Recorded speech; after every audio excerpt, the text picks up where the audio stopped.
একজন সাহাবী আল্লাহ রাসূলকে এসে বলছেন, ইয়া রাসূলুল্লাহ, আমাদের এলাকায় একটা মেয়ে 5 ওয়াক্ত নামাজ পড়ে, রোজা রাখে, পর্দায় থাকে, সুন্দর করেছে থাকে, কিন্তু একটাই খারাপ, মুখের চোপা ভালো নয়। তো সব সময় ওয়াসার বাক্য ব্যবহার করে, ওই মেয়েটা কি জান্নাতে যাবে? বিষ্ণু বললেন, না না, ওই মেয়েটা জাহান্নামে যাবে। দ্বিতীয় প্রশ্ন, ইয়া রাসূলুল্লাহ, আরেকটা মেয়ে আছে, যেই মেয়েটা, যার কি নাম 5 ওয়াক্ত নামাজ পড়ে, অত তাহাজ্জুদ বেশি জিয়াদা নামাজ নয়, অত নফল নয়, শুধু খালি ফরজ সে আপনার কিনা সিয়াম পালন করে, আর ক্ষুদ্র ক্ষুদ্র সে দান করে, পর্দায় থাকে। তবে শুনলেন দয়ার নবী গো, ওই মেয়েটা এত সুন্দর, তার মুখের ভাষা এত মিষ্টি, যে প্রত্যেক সাত পারি আপনার কিনা যত প্রতিবেশী তার চারদিকে আছে, সবাই তার প্রশংসা করে, সবাই তাকে ভালোবাসে। ওই মেয়েটা কি জান্নাতে কিনা? বিশ্ব নবী বললেন, ওই মেয়েটা হলো জান্নাতে। কত যত ইবাদত করেন দুনিয়াতে, আপনার মুখের ভাষাটা নরম হতে হবে। আপনি যতই বড় লাট সাহেব হন, প্রত্যেকটা ব্যক্তির সঙ্গে আপনি যখন কথা বলবেন সব সময় নম্রতা বজায় রাখবেন। দেখে মনে হয় যেন একটা সাধারণ মানুষ, কিন্তু দুঃখের বিষয়। ওই জন্য আল্লাহ বিষ্ণু বললেন, কেউ যদি আল্লাহ এবং তার রাসূলকে ভালোবাসতে চায়, সব সময় 3টা জিম্মেদার, 3টা কাজের দায়িত্ব। কথা বললে সত্য বলবে, আমানত দিলে আমানত রক্ষা করবে। 3 নাম্বার বিষ্ণু বললেন, প্রতিবেশীর সঙ্গে ভালো ব্যবহার করবে। আজকের আলোচ্য বিষয় আমানত। আমার টপিকটা গোটা 2 ঘন্টা থেকে 2.5 ঘন্টার বিষয় আমার আলোচনা করা আছে। এখন কিভাবে কোনটা কাটবো আর কোনটা বলবো আল্লাহু আলাম। আল্লাহ রাসূল মসজিদে নববীতে তিনি দার্স দিচ্ছেন, বলছেন, বুঝাচ্ছেন। বুঝাতে বলতে দার্স দিতে দিতে একটা বেদুইন উঠে দাঁড়ালো, ইয়া রাসূলুল্লাহ, কিয়ামত কখন হবে? কিয়ামত কখন হবে? তিনি কান দিলেন না। কেউ কেউ বলছেন বিশ্বনবী শুনতে পাননি বলে উত্তর দেননি, কেউ কেউ বলছেন তার প্রশ্ন শুনে ভালো লাগেনি ওই জন্য উত্তর দেয়নি। কিছুক্ষণ পর বিশ্বনবী বললেন, কে প্রশ্ন করেছো কিয়ামত কবে হবে? একজন বলছেন, ইয়া রাসূলুল্লাহ, প্রশ্নকারী বললেন, ইয়া রাসূলুল্লাহ, আমি প্রশ্ন করেছিলাম কিয়ামত কখন হবে? বিশ্বনবী বললেন, ওরে, কিয়ামত কবে হবে প্রশ্ন করলে? যখন দেখবে আমানত নষ্ট হবে, তখন দেখবে তোমরা কিয়ামত তাড়াতাড়ি সংগঠিত হবে। এবারও বুঝতে পারছে না আমানত নষ্ট কিভাবে হয়, আমানতের খেয়ানত কিভাবে হবে? বিশ্বনবী বললেন, যখন কোন নেতৃত্বের গদিতে বসবে, ন্যায় পরায়ণ নেতা বসবে না, জালেম শাসকের হাতে চলে যাবে।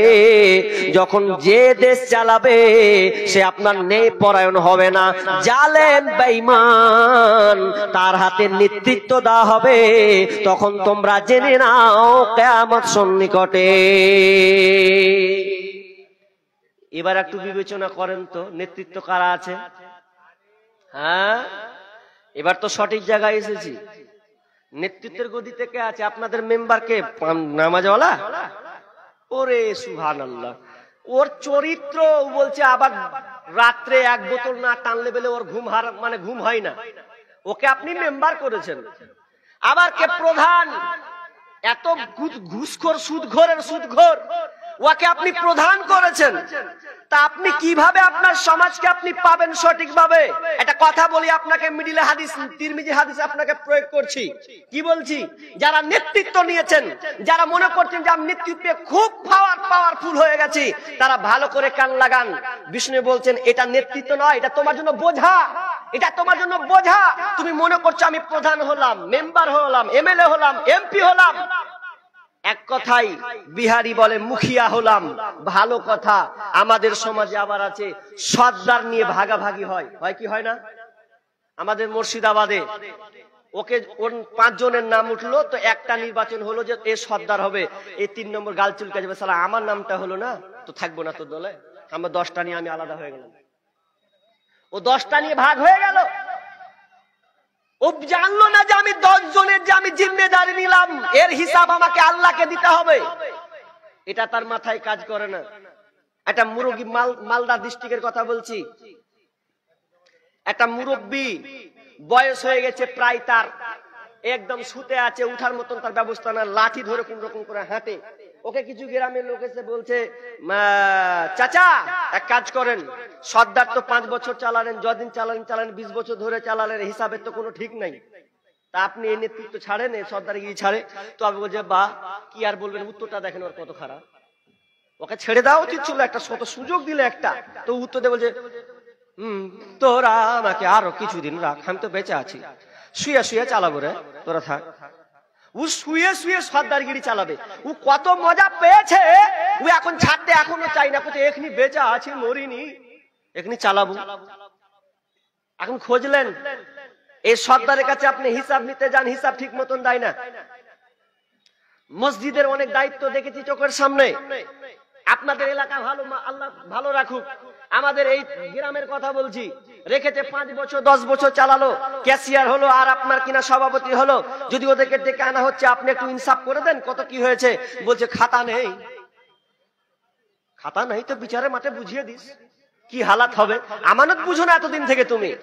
বিষ্ণু বলছেন আমানাত, আমানাত কি ভালো করে শোনো, যে নেতৃত্ব পেয়েছো, যে আপনার কিনা দায়িত্ব নিয়েছো, ছোট হোক কিংবা বড় হোক, যেই কোনো দায়িত্ব হোক না কেন, বিষ্ণু বলছেন তারা যেন সব সময় এই 3টা কথা মনে রাখে। 3টা কথা মনে রাখেন সর্দার মোড়ল, ভালো করে কান লাগান। 3টা কথা আপনাকে মনে রাখতে হবে। কি কি সেই 3টি কথা? তার আগে আপনাকে 2টা আগে উদাহরণ দিয়ে আপনাকে বুঝেন হাদিসটা প্রেক্ষাপট। ধরেন আপনাকে কেউ 1000 টাকা কিংবা 10,000 টাকা দিল, ওই 10,000 টাকা আপনাকে সম্মানের সহিত রাখতে দিল। এখন যে লোকটা পাবে সেই লোকটা হয়তো আপ চাইতে গেল, কিন্তু আপনি মারা গিয়েছেন। এবার আমি যখন চাইতে গেলাম, দেন 10,000 20,000 টাকা তোমার বাপকে দিয়েছিলাম, তো বলছে আমার কোথায় 20,000 দেখতে তো পাই না, আর ছেলেরা কিন্তু ভাগ করে নিয়েছে। তার মানে এই দায়িত্বটা কত কঠিন। আপনি মারা গেলেন কিন্তু আপনি নিষ্কৃতি পেলেন না, আপনি বাঁচতে পারলেন না। শুধু এবার হাদিস শুনলেন, আব্দুল্লাহ ইবনে মাসউদ তিনি বর্ণনা করছেন, তিনি বিষ্ণু বলছেন যারা আমানতকে রক্ষা করতে পারলো না, দায়িত্বকে ঠিক মতন বহাল রাখতে পারলো না, কিয়ামতের দিন আল্লাহ বলবে তুই আগে আমানতটা বুঝিয়ে দে, তোর আমানতটা তুই এখন বুঝিয়ে দে। সে বলবে আল্লাহ আমি আমানতটা কিভাবে বোঝাবো, আমি আমানত আপনাকে কিভাবে বুঝাবো, পৃথিবীতে ধ্বংস হয়ে গেছে, পৃথিবীতে শেষ হয়ে গেছে, আর কোথায় আমানত আমি বুঝাবো। আল্লাহ বলবে ফেরেশতাকে বলো, ফেরেশতা যা ওকে হাবিয়া জাহান্নামে নিয়ে যা, নিয়ে যা, নিয়ে গিয়ে ওকে দেখা, ওকে আকার করে দেখানো হবে ওকে কতটুকু দেওয়া হয়েছিল, কতগুলো চাল দেওয়া হয়েছে, কতগুলো গম দেওয়া হয়েছে, কতগুলো টাকা দেওয়া হয়েছে, যত কিছু ওকে দেওয়া হয়েছিল ওগুলো আকারে তার সামনে পেশ করা হবে। তখন বলবে লে ওকে ঘাড়ে করে বয়ে নিয়ে বাড়া, ওখান থেকে ওকে নিয়ে যা। যখন লোকটা ধরবে এবার মনে হয় বেঁচে যাব, মনে হয় ঘাড়ে নিব আর ওখানে পার করে দিব, বেঁচে যাব। যখন সে কাঁধে নেবে এমন সময় হাঁটতে হাঁটতে আবার মালটা পালাতে শুরু করবে, ওই পিছনে ছুটতে থাকবে কতদিন পর্যন্ত, তো কিয়ামত পর্যন্ত এটা হতে থাকবে। শুধু তাই নয়, বিশ্বনবী বলছেন যারা আমানত রক্ষা করেছে, লোকের টাকা মেরে খেয়েছে, যারা আপনার কি নাম জাতির সম্পদকে নষ্ট করেছে, কিয়ামতের দিন আল্লাহ তাআলা একটা আপনার কিনা পতাকা টাঙবেন, ফেরেশতারা একটা পতাকা দিবেন, ওই পতাকাটা তাদের আপনার পেছন দিকে পুতানো হবে। সব পৃথিবীর মানুষ দেখতে পাবেন এই লোকটাকে, হাদিহি গদরাতু ফুলান ইবনে ফুলান, এটাকে উমুকের বেটা উমুক, আরে উমুকের বেটা উমুক, যাকে দায়িত্ব দেওয়া হয়েছিল, সর্দারের কাজ করেছে, মরলের কাজ করেছে, আপনার কিনা প্রধান মেম্বারের কাজ করেছে, এই দায়িত্বগুলোকে সে মেরে খেয়েছে। আর এগুলো খেয়ে সেদিনকে সবাই বুঝতে পারবে এর উমুকের বেটা উমুক দেখ আমানতের খেয়ানত করেছে, সেদিন তুমি কোথায় পালাবে, কোথায় যাবে তুমি সেদিন? সেদিন আপনার রক্ষা থাকবে না তো। মালদা ডিস্ট্রিক্টে এক ইউটিউবার বলছে, নাম বলবো না, বলছে যে এটা কার বাড়ি, তো বলছে এটা প্রধানের বাড়ি। তো প্রধানটা কি করে, কিছু লাই মূর্খ, কি করতো, ওই যে খেটা বাড়াতো, লোকে পিঠা বাড়াতো, এগুলোই কাজ। কয় বছর হলো? 5 বছর। বাড়ি করে, সুবহানাল্লাহ, বাড়ি করেছে ঝাকাস, এত সুন্দর, ভিতরে মার্বেল, বাইরে মার্বেল, মালদা ডিস্ট্রিক্টের মধ্যে আছে, আমি নিজে চোখে দেখেছি। বাইরে মার্বেল, ভেতরে মার্বেল, সবকিছুতে মার্বেল, এত তাড়াতাড়ি? হ্যাঁ, ওই যে সব গোলমাল লাগিয়ে রেখেছে, সব গোলমাল আল্লাহ বের করবে বিচারের মাঠে। এই জন্য বিষ্ণু বলছেন, যারা নেতৃত্ব পদ নিয়েছো এটাকে বোঝা মনে করে নাও। খবরদার, তোমরা সব সময় 3টা কথা মনে রাখবে। আউয়ালুহা মালামাতুন, সানিউহা নাদামাতুন, ওয়া সালিসুহা আযাবু ইয়াউমাল কিয়ামাতি ইল্লা মান আদালা। বিষ্ণু বলছেন, যারা নেতৃত্ব পদ নিয়েছো রে, সব সময় 3টা কথা মনে রাখবে। এটাকে ছেলে খেলা মনে করিও না, এটাকে জাতা মনে করিও না। তোমার মাথায় এই 3টা জিনিস খালি ঘুরপাক করবে। নাম্বার 1, আউয়ালুহা মালামাতুন, আউয়ালুহা মালামাতুন, তুমি তোমার আউয়ালুহা মালামাতুন, তোমার মধ্যে তিরস্কার সৃষ্টি হবে। তিরস্কার করবে তোমাকে, মানুষ লান্তান লান্তান করবে। লান্তান বুঝেন? লান্তান, চায়ের দোকানে বসেছেন, খেতে চা খাচ্ছেন, বাম হাতি ধরছেন, ধরলেন, ডান হাতে তো চা খান না আপনি, বাম হাতে খান, আপনার স্টাইল। ডান হাত কোনটা? তো বিড়িটা। চাটা কোথায়? বাম হাত, খাচ্ছেন। এবার খেতে খেতে বলছে, শালা আমাকে মেম্বার কাজ করলে বে, ওকে কহিলে যে 10 ইঞ্চি করে রাস্তা করেছে, 3 ইঞ্চি করে ঢেলে দিয়েছে। বলছে এই শালা কাজ করলে, মানে গাল দিছে ওকে। তোর আরেকজন কাছে ঠিকই বে, আমাকে প্রধান শালা বেকার। মানে ও গাল খাচ্ছে, জটা দোকান দেখবেন খালি ওর গালি, ওর দুর্নাম হতে আছে। হয় কি হয় না? হয়। হয়তো কেউ হয়তো জোরে বলতে পারে না, কিন্তু পাশালিও বলে, দুই না গেলে বসে যে শালা এগুলা কাজ করলে রে, গাল দিচ্ছে। তো এটা হচ্ছে লান্তান। তুমি পদ পেয়েছো, তোমাকে মানুষ লান্তান লান্তান লান্তান লান্তান তিরস্কার করবে। নাম্বার 2, সানিহা নাদামাতুন, তোমাকে মানুষ তিরস্কার, তোমার প্রতি অনুতপ্ত হতে হবে, তোমাকে অনুতপ্ত হতে হবে। অনুতপ্ত কাকে? একটু মানে তোমার হাত পা চুলকাবে, গাল চুলকাবে, পা চুলকাবে, বারবার এরকম আসবে। দ্বিতীয় ধাপ সৃষ্টি হবে কি? 5 বছর পদ পেয়েছো, এবার ভাববে যদি আর 5 বছর পদ পাই তো খুব ভালো হয়, কারণ 5 বার মাল লুটেছি, মানে এর চাহাত, এ শয়তানি ভাব তোমার মধ্যে ঢুকে আছে। আর 5 বছর যদি পেতাম তো আরো অন্য কিছু করতাম। যখন ও হাত ছাড়া হবে, শুয়ে শুয়ে গাল চুলকাবে আর পা চুলকাবে, তার মানে ওর উপরে অনুতপ্ত আসবে। 3 নাম্বার বিশ্বনবী বললেন, ওয়াসালিসুহা আযাবু ইয়াউমাল কিয়ামা, এবং তাকে কিয়ামতের দিন তাকে শাস্তি প্রদান করা হবে। দায়িত্ব নিয়েছো না? দায়িত্ব নিয়েছো, কিয়ামতের দিন তোমার আযাব। তবে ইল্লা মান আদালা, তবে যারা ন্যায়ের সঙ্গে, ইনসাফের সঙ্গে দায়িত্ব পালন করেছে তারা ছাড়া। কিন্তু আপনি দেখেন না, 100টার মধ্যে আপনি বিবেচনা করুন কত পার্সেন্ট আজকাল নেতা, আজকে দায়িত্বশীল, তারা নিজের সঠিকভাবে দায়িত্ব পালন করছে? আছে? নাই তো, খুবই অভাব। এবার আমানত কিভাবে রাখবেন? এ তো বললাম আপনাকে, দায়িত্ব নেন আপনি, এবার কি করে চালাবেন? সর্দার কতদিন চালাবেন? চালান, লুটেন টাকা। 60 বছর জিন্দেগি, 60 বছরের জিন্দেগি। এই 60 বছর জিন্দেগিতে আপনি কত লুটবেন? 5 লাখ, 10 কোটি, 20 কোটি, 30 কোটি লুটেন, কত লুটবেন? বিচারের মাঠে বুঝিয়ে দিতে পারবেন তো? এটা সব সময় মাথায় রাখেন। এবার চলেন, আমানত রক্ষা না করলে আপনার মধ্যে দিন আছে কি না, একটা হাদিস পড়েছিলাম। বিষ্ণু বলছেন, লা ঈমানা লিমান লা আমানাতা লাহু, যার মধ্যে আমানতদারিতা নেই তার ঈমান নেই। যে আমানত রক্ষা করলো না তার ঈমান নেই। কিন্তু আমাদের সমাজে দেখা যায় আমরা আমানত রক্ষা করতে পারি না। তবে একটা আপনাকে সুন্দর টাইট করে একটা কথা বলে, আমানত কত কঠিন জিনিস। আপনাকে যে কেউ যদি 500 টাকা দেয়, এটা ফতোয়া না, আপনাকে বুঝাচ্ছে, কেউ যদি আপনাকে 1000 টাকা দেয়, করকরা নিউ মডেলের টাকা, তাহলে ওই টাকাটাকে আপনি ওইভাবে রাখবেন, এটা হচ্ছে আমানত। ওইভাবে আপনি গুছিয়ে রাখবেন, এটা হচ্ছে আমানত। আমানত, তবে যদি এটা এক্সচেঞ্জ করা যায় তো জায়েজ। আমি ওই দিকে যাচ্ছি না, আপনাকে আমি আমানতের গুরুত্বটা বুঝাতে চাচ্ছি। আপনাকে কেউ 5,000 টাকা দিল, একদম ব্যাংক অ্যাকাউন্ট থেকে নতুন কর করে টাকা আপনাকে দিল, আপনার মনে ভাবছে যে আমি টাকাটা একটু এক্সচেঞ্জ করব, 5,000ই তো অন্য 5,000 দিব। কিন্তু বন্ধুরে, আমানত কত দায়িত্ব জিনিস, আমানত কত বোঝা, আপনাকে যেভাবে দেওয়া হয়েছে ওইভাবে আপনি রেখে দেন, যখন আপনার কাছে চাইতে আসবে ওইভাবে আপনি তাকে দিয়ে দেন। বিশ্বনবী কত আমানতদার ছিলেন গো, কত আমানতদার। আপনি নবীর জীবনী পড়েননি? আপনি বুখারী হাদিসটা খুলবেন। বিশ্বনবী মক্কা থেকে মদিনা হিজরত করছেন কেন? বেশি সম্পদ পাবে বলে, ওখানে বেশি সুখ আছে বলে?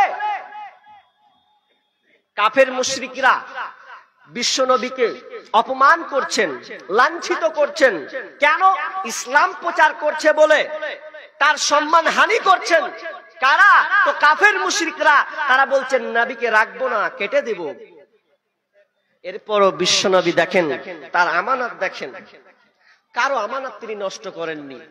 মক্কা থেকে মদিনা যাবেন, তো এই জন্য তিনি আগে কি করছেন, যে আমাকে যে মানুষেরা ভালোবেসে সম্মান শ্রদ্ধা করে আমাকে আল আমিন টাইটেল দিয়েছে, তো আমি কেন এগুলো রুদ্ধ করব? আমার দায়িত্ব আমি ঠিকভাবে বহাল রাখবো। আজকাল যদি হয়, ভাই যদি আপনাকে কিছু টাকা দেয়, ঝগড়া যদি হয়, সালা আয় টাকা নিয়ে রাখি, ওখানে রেখে দেবো জমা করে, আর আপনি দুদিন পর চাইতেও পারবেন না। কেন? ওই যে ঝগড়া হয়েছে, কথা কাটাকাটি হয়েছে। অথচ বিশ্বনবী তিনি কত আমানতদার ছিলেন, তার কত বিশ্বস্ততা ছিল তার মধ্যে, যে তিনি যারাই দিয়েছে টাকা, সম্পদ, কড়ি, আপনার অর্থ, যত কিছু বিশ্বনবী হাতে জমা দিয়েছেন, সবাই দিতেনও। কেন? বিশ্বনবী হচ্ছেন আল আমিন, সত্যবাদী। সত্যবাদী কেমন? আমার টাইম কতক্ষণ ছিল বলছিলেন? আমি ঘড়ি দেখছি না, 11টা নাকি? হ্যাঁ, 11টা। সময় আছে, এখানে টাইম আছে। তো একটু ইঙ্গিত করবেন আমাকে দানের বিষয়ে, ঠিক আছে? ইঙ্গিত করবেন আমাকে। তো বিশ্বনবী মক্কা থেকে মদিনা হিজরত করছেন, তো প্রথম কাকে ডাকছেন জানা আছে? আবু বকরকে না আলীকে? কাকে সর্বপ্রথম ডেকেছিলেন আপনারা বলেন তো, কথা বলেন। জানা আছে? যখন বিশ্বনবী মক্কা থেকে মদিনা হিজরত করেন, সর্বপ্রথম কাকে ডেকেছিলেন? হ্যাঁ, ভুল না, ভুল উত্তর। আবু বকরকে প্রথম ডেকেছিলেন।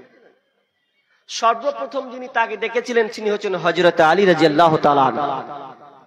আলীকে ডেকেছেন, আলী আমি মক্কা থেকে মদিনা যাচ্ছি, আমাকে মানুষ ভালোবেসে যে আমানতগুলো দিয়েছিল, রেখেছিল, ওগুলো আমি তোমাকে, তোমার উপরে অর্পণ করছি, তোমার উপরে দায়িত্ব চাপিয়ে দিচ্ছি।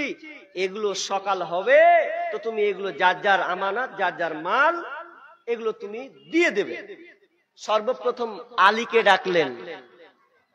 দয়ার নবী মুস্তাফা জন্মভূমি ছাড়িয়া আলীকে শুইয়ে দিলেন নিজের বিছানায়। দয়ার নবী মুস্তাফা জন্মভূমি ছাড়িয়া আলীকে শুইয়ে দিলেন নিজের বিছানায়। কাফেরেরা সব দলে দলে নবীজিকে মারবো বলে, কাফেরেরা সব দলে দলে নবীজিকে মারবো বলে, সারা রাত্রি চারিদিকে ছিল পাহারায়। আলীকে শুইয়ে দিলেন নিজের বিছানায়। দয়ার নবী মুস্তাফা জন্মভূমি ছাড়িয়া আলীকে শুইয়ে দিলেন নিজের বিছানায়। বিছানায়। তাই নবীজি গভীর রাতে আবু বকরকে নিয়ে সাথে, তাই নবীজি গভীর রাতে আবু বকরকে নিয়ে সাথে, ইসমে আজম পরে নবী সামনের দিকে যায়, আলীকে শুইয়ে দিলেন নিজের বিছানায়। দয়ার নবী মুস্তাফায় জন্মভূমি ছাড়িয়া আলীকে শুইয়ে দিলেন নিজের বিছানায়। আসসালামু আলাইকুম। এখন পর্যন্ত যে ভাইরা খাবার খাননি, আমাদের ডেলিগেট কাউন্টার খোলা আছে, আপনারা ডেলিগেটে কেটে আপনারা খাবার খেতে পারুন। এবং যেটা দাওয়াতনামা নিয়ে এসেছেন এখনো খাবার খাননি, আপনারা খাবার খেতে পারুন, কেন যে রাত্রি অনেক ঘনিয়ে এসেছে, আমাদের কাউন্টার বন্ধ হয়ে যাবে না হলে। যে ভাইরা এখনো খাবার খাননি কাউন্টারে গিয়ে আপনারা খাবার খেতে পারেন। আসসালামু আলাইকুম। যারা খাবেন খেয়ে আসেন, খাওয়ার কথা বলতে হয় না, ঠিক লাইনে ঢুকে যাবো। যার পেটে চোঁচা করেও থাকবে না, তো খাবে যে দিক দিয়ে হোক, আপনি বলেন আর না বলেন যাবেই। তো কি বলছিলাম, আমানাত কত গুরুত্বপূর্ণ। যারা নবীকে মারছেন, নবীকে সেজদা অবস্থায় উটের ভুঁড়ি চাপাচ্ছেন, রাস্তাতে মাথায় চাদর দিয়ে মুড়ে ভেঙে তাকে আছড়াচ্ছেন জমিনে, এরপরে বিষ্ণু বলছেন আমি তাদের সঙ্গে খারাপ আচরণ করতে পারি না, ওরা আমাকে ভালোবাসে, ওরা আমার উপরে বিশ্বস্ততা রেখেছিল, ওরা আমার উপরে বিশ্বাস রেখেছে, আমি তাদের সঙ্গে বিশ্বাসঘাতকতা করতে পারি না। অতএব যারা আমাকে আমানত দিয়েছে সেটা আমি রাখবো। এটা আর কোনো যেই কিছু বলুক আর না বলুক আমার দ্বিধাদ্বন্দ্ব সেখানে নেই, আমি এগুলো বুঝিয়ে চলে যাব। এবার আলীকে দিচ্ছেন, আলীকে যখন দায়িত্ব দিচ্ছে, তো আলী আচ্ছা বলেন, আপনাকে একটা কথা বলি, এত বড় একটা ঝামেলা, হ্যাঁ গো, ধরলেন আমাকে একজন 4-5 গ্রামের লোক কাটার লেগে রেডি আছে, খালি কাটবে, পেলেই কাটবো তোকে, দিন রাত চারদিকে ঢুঁড়ে বেড়াচ্ছে, কখন পাইলে কখন কোপাবো ওকে, এখন আমি নির্দোষ তাদের কাছে, এখন কোপাবে আমাকে। এবার আমি একজনকে বলছি, ভাইরা এক কাজ কর না, আমি পালিয়ে যাচ্ছি, তুই আর বাড়তে থাক, আমার বাড়তে তুই থাক না, যা তোকে তালা মেরে দিব, তুই থাক। আচ্ছা বলেন তো, যে লোকটাকে কাটবে ওর বাড়তে যদি আমার বাড়তে যদি কাউকে রাখি, থাকবে? আরে কথা বলেন না রে ভাই, থাকবে? থাকবে না। মনে হয় আপনারা মনে হয় থাকবেন, এটা বুঝছে নাকি? থাকবে না, কেউ থাকবে না রে ভাই। অথচ সেই সময় একদম খেজুরের বাড়ি, আপনার কিনা খুঁটি, খেজুরের গাছের খুঁটি দিয়ে করানো, 1 লাখ মারলে তো ফেসে যাবে, ফাঁসবে না, ফুটিয়ে উড়ে যাবে। এরপরেও আলীকে দায়িত্ব দিচ্ছেন, আর আমাকে যদি দেওয়া হয় এই বর্তমান যুগেও, এই টাইলসওয়ালা বাড়িতেও দিলেও, আপনার কিনা সিসি ক্যামেরা থাকা সত্ত্বেও মনে হবে একবার যদি ইঁদুরটা খালি একটু লাফায় তো খালি টাঙ্গি করবে, তাহলে ইঁদুর কোন দিকে কে ঢুকলো নাকি। ইঁদুর যদি লাফায় তো আপনি আগে 2 গ্লাস পানি খেয়ে বসে থাকবেন, কি হবে হালাত, থাকবেন না তো আপনি। অথচ আলীর কত বিশ্বাস, নবীকে কত ভালোবাসেন, নবীর প্রতি কত তার ভালোবাসা, কতটা বিশ্বাস তার উপরে।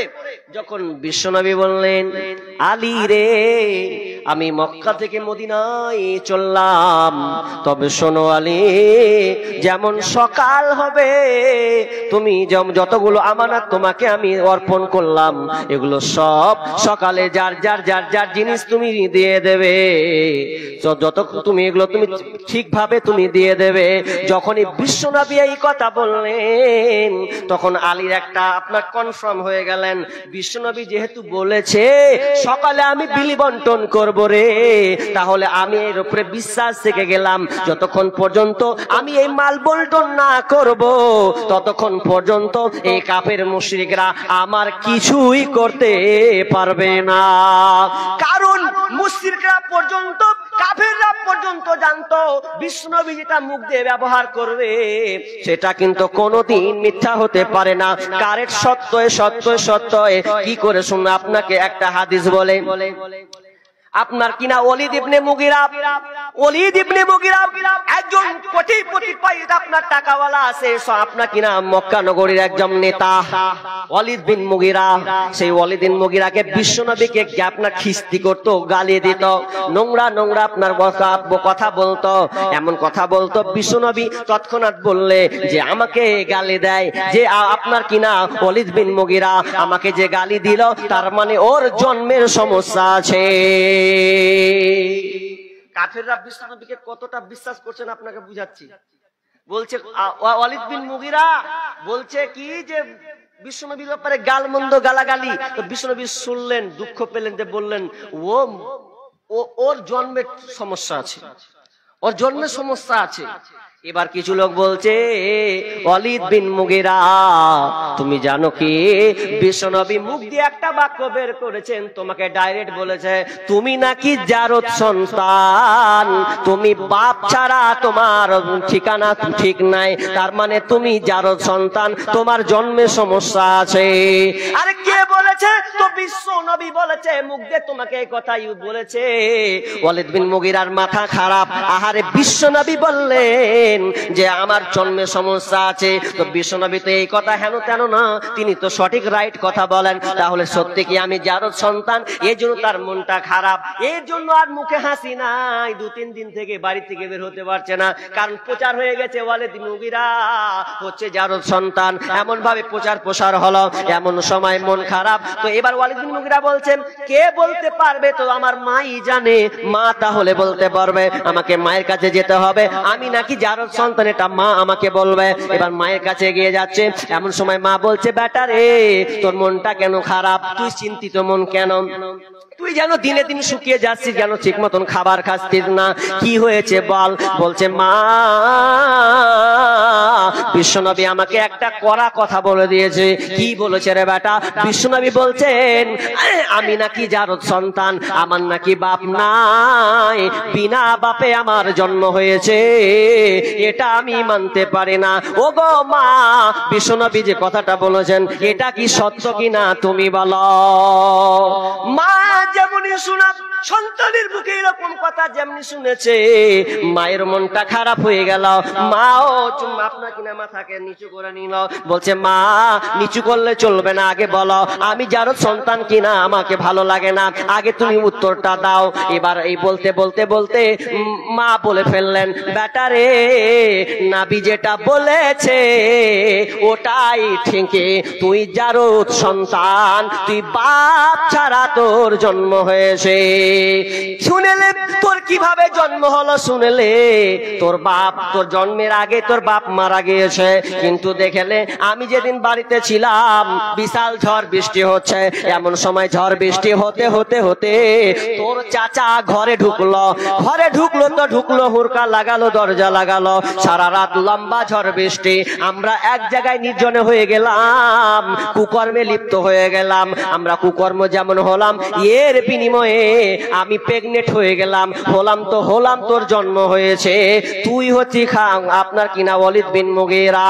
যেমনই বলা বলছে মা আর কি করে মুখ দেখাবো, নাবি যেটা বলেছে নাবি ঠিকই বলেছে। নাবি কোনোদিন মিথ্যা কথা বলেনি, যেটা বলে রাইট রাইট অ্যানসার কথা। এবার এই হলো, এবার মক্কা থেকে মদিনা গেলেন, মাল বিলি বন্টন করলেন আলী। আর একটা কথা বলেছিলেন আলী তোমার সঙ্গে আমার মদিনায় দেখা হবে। তো আলী আরো শক্ত হয়ে গেলেন, আরে মদিনায় গিয়ে আমি আল্লাহ রাসূলের সঙ্গে মোলাকাত করব, সাক্ষাৎ করব, তো এবার কার কি করে নিতে পারে, কে কি করবে, আমার কেউ কিছু করতে পারবে না। এটি হচ্ছে সাহস, ইয়ে তার বিশ্বাস। আমাদের মধ্যে আছে নাই, নেই। এবার চলেন, আমানত কত গুরুত্বপূর্ণ, আমরা আমানতের খেয়ানত দিন দিন করতে চলেছি, আমানত নষ্ট করতে চলেছি। যদি আপনি আমানত নষ্ট করেন কোন লিস্টে পড়বেন একবার ভেবে দেখেছেন? কোন লিস্টে আপনার হালাত যাবে গো? একবার কি আপনি ভেবে দেখেছেন? বিশ্বনবী বলছেন আয়াতুল মুনাফিকি সালাসাতুন, মুনাফিকের আলামত তিনি তিনটি বর্ণনা করেছেন। মুনাফিক কারা? মুনাফিককে আপনি কি বলতে পারবেন? মুনাফিক কিন্তু আপনি সহজে চিনতে পারবেন না। মুনাফিক আমি জুব্বা পাঞ্জাবি পরে আছি মানে আমাকে মৌলানা লাগছে, লাগছে কি লাগে না? লাগছে। একটা উকিল যখন সে কোটটা পরে তো দেখবেন ওরে বাবু উকিল বাবু চলে গেল। যখন আপনি চেনে উঠবেন টিটিকে দেখতে পাবেন, বুঝবেন যে এটা টেটি। আপনি পুলিশ অফিসারকে যখন দেখবেন তার পোশাক দিয়ে বুঝে নেবেন সেটা হচ্ছে পুলিশ অফিসার, দারোগা মশাই। কিন্তু মুনাফিকটা কে রে বাবা? মুনাফিকটা কোনখানে পাওয়া যায়? মুনাফিক হিন্দুর কাছে পাবেন না, মুনাফিক আপনি খ্রিস্টানের কাছে পাবেন না, মুনাফিক আপনি বৌদ্ধর কাছে পাবেন না, মুনাফিক আপনি আপনার কি নাম মূর্তি পূজারীর কাছে আপনি পাবেন না। তো মুনাফিক কোথায় পাওয়া যায়? মুনাফিক যদি আপনাকে খুঁজতে হয় আপনাকে কোথাও যেতে হবে না, আমেরিকা যেতে হবে না, ইংল্যান্ড যাওয়া লাগবে না, আরব যাওয়া লাগবে না। মুনাফিক যদি আপনাকে ধরতে হয় এই আপনারা যতটি লোক বসে আছেন এর মধ্যে মুনাফিক আছে। শুনে কেমন কেমন লাগছে? মৌলবি কেমন কথা কইলেন? হ্যাঁ, মুসলমানদের মধ্যেই মুনাফিক আপনি এখানেই পাবেন। কিন্তু আমি কাউকে আঙুল দিব না, তো আপনি আমাকে থেপে লাল করে দিবেন। এই জন্য আমি আপনাকে আঙুল তুলে বলবো না। বিশ্বনবী যেভাবে বলেছেন পরপর সেভাবে আমি আপনাকে বলে দিচ্ছি। আয়াতুল মুনাফিকি সালাসুন। বিশ্বনবী বলছেন মুনাফিকের আলামতে হাদিসে তিনটি ব্যবহার করেছেন। অন্য রাওয়াতে বুখারী হাদিসে আছে মুনাফিকের আলামত একটা এক্সট্রা বেশি বলা হয়েছে, তো তিনটা আগে নিয়ে নেন। মুনাফিককে ইযা হাদাসা কাযাবা, যখন সে কথা বলবে খালি শুধু মিথ্যা কথা বলবে, সত্য কথা বলবে না। হাজি মিথ্যা বেশি না সত্য বেশি? কথা বলেন জোরে। মিথ্যা বেশি। আবার মিথ্যা হয়ে গেছে মোবাইলে বেশি। কোথায় আছেন? না তো মালদা। মালদাতে নাই, আপনার ঢুকে আছে কারো বাড়িতে। মোবাইলে সবচাইতে বেশি মিথ্যা কথা হয়। স্ত্রীও ধরতে পারে না, তো স্বামী স্ত্রীও ধরতে পারে না, স্বামীকে চেষ্টা করছে হয় না। স্ত্রী বলছে কোথায় রে? না তো অমুক জায়গায়। কে ফোন করেছে? না তো বান্ধবী। ও প্রেমিক লাগালছে আর একজনের সাথে। মোবাইলটা এত মিথ্যার প্রসার ঘটিয়েছে বলার কথা নয়। এটা নিউ গজাল এবছরে লিখেছিলাম, গত বছর তো অনেক গজাল লিখেছি বলেছি। এবার নিউ একটা করেছিলাম কি, স্ত্রী স্বামী স্ত্রী মোবাইলে মিথ্যা কথার ছয়লাভ এমন ভাবে বৃদ্ধি পেয়েছে যা বলার কথা নয়।